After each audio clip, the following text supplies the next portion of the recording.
Today, we're going to uncover a story that's been almost completely lost to time, hidden away in a small corner of Indiana. It's a story of some truly radical defiance, and it's all told through a single amazing building.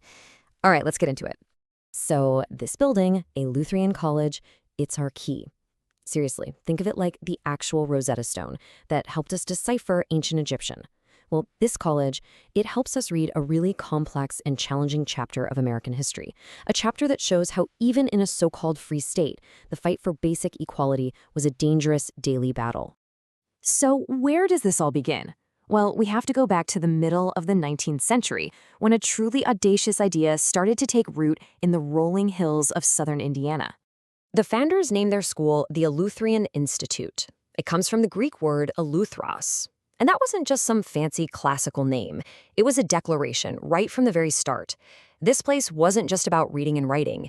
Its entire purpose was built on the idea of freedom and equality. And you have to understand just how wild this was.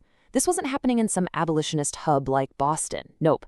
This was Lancaster, Indiana, founded in 1848, just 10 miles, a stone's throw really, from the border of the slave state of Kentucky.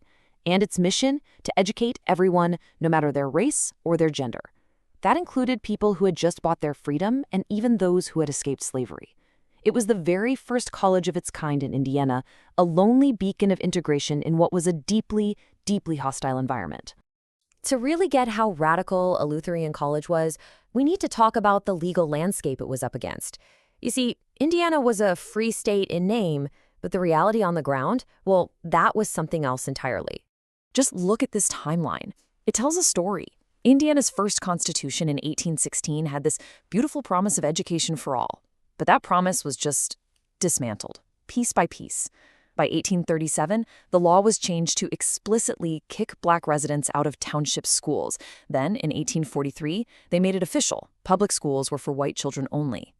And then came the hammer blow in 1852, the Negro Exclusion Law, which literally banned free African Americans from even moving into the state. And this wasn't some suggestion.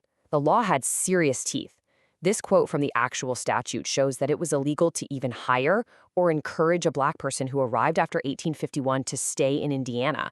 So the very existence of Eleutherian College, a school that was actively recruiting Black students, wasn't just an act of protest. It was an act of open criminal defiance.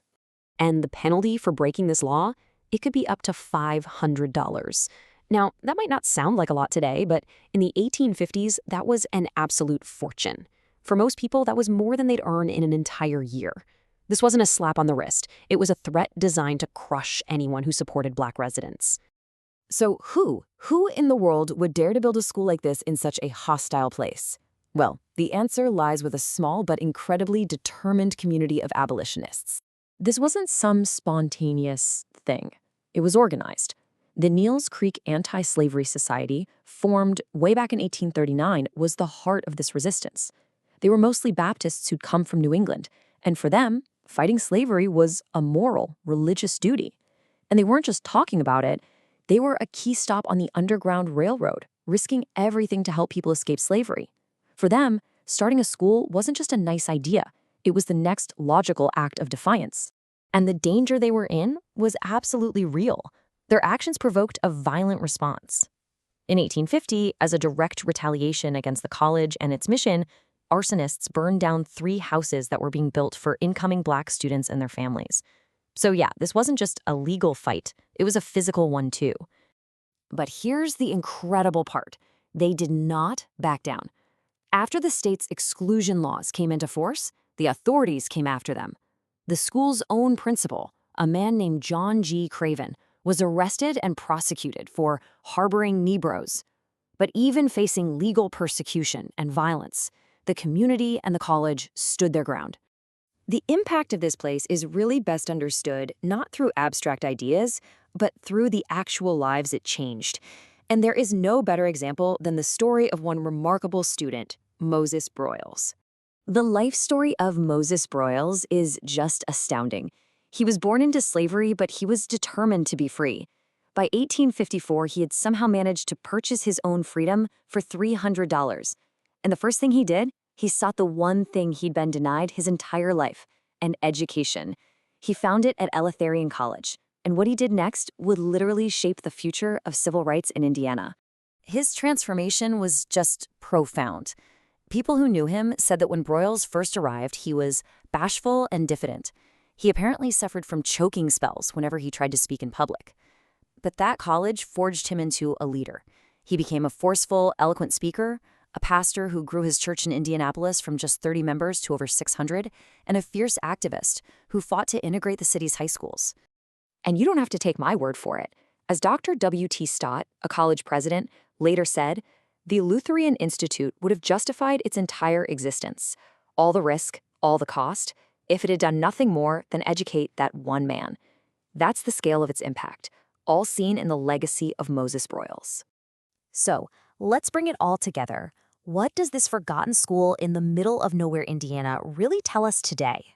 Well, it forces us to look at a much more complicated, more challenging version of our history. The story of Eleutherian College is kind of the story of America in miniature. It reveals a so-called free North that was actually filled with systemic legalized racism. But it also reveals this incredible pocket of idealists who were willing to risk their property, their fortunes, and their freedom for an idea that, let's be honest, we are still struggling with today: true equality. And that really brings us to a final thought. This history was nearly erased. It was only preserved in old court records and in the stones of the college itself. It really makes you wonder, doesn't it? What other Rosetta stones are out there in our own towns and our own neighborhoods, just waiting to help us decipher a history we thought we already knew?